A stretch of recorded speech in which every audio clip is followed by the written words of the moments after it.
সুহানা সাবার দেহ ব্যবসার চাঞ্চল্যকর তথ্য ফাঁস শিরোনামে সম্প্রতি একটি রিপোর্ট প্রকাশ করেছে ভোরের কাগজ, যা দেখে খেপেছেন এই অভিনেত্রী, এমনকি দিয়েছেন হুমকিও।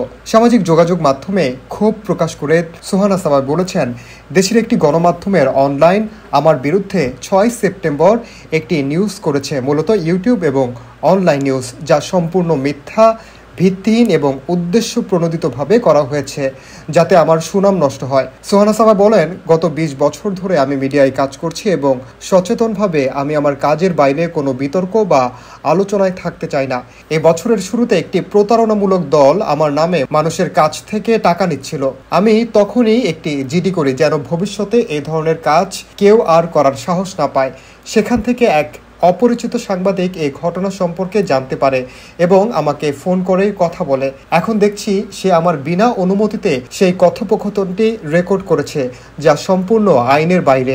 অভিনেত্রীর সম্মানহানির চেষ্টা করা হচ্ছে জানিয়ে সুহানা সাবা আরও বলেন, একজন নারী হিসেবে আমি সে সময়ে আমার সম্মান বাঁচাতে যে কাজটি করেছি সেটি এই অসময়ে এসে আমার বিরুদ্ধেই বানোয়াট নিউজ করে আমার রেপুটেশন নষ্ট করার চেষ্টা করেছে একটি বিকৃত হেডলাইনের মাধ্যমে। আমি তাদের শক্তভাবে বলতে চাই, আগামী ২ ঘন্টার মধ্যে আপনারা আপনাদের জায়গা থেকে প্রত্যেকটি নিউজ ডিলিট করবেন, না হলে আমি এই প্রমাণ নিয়ে আইনানুগ সিদ্ধান্ত নিতে বাধ্য হব।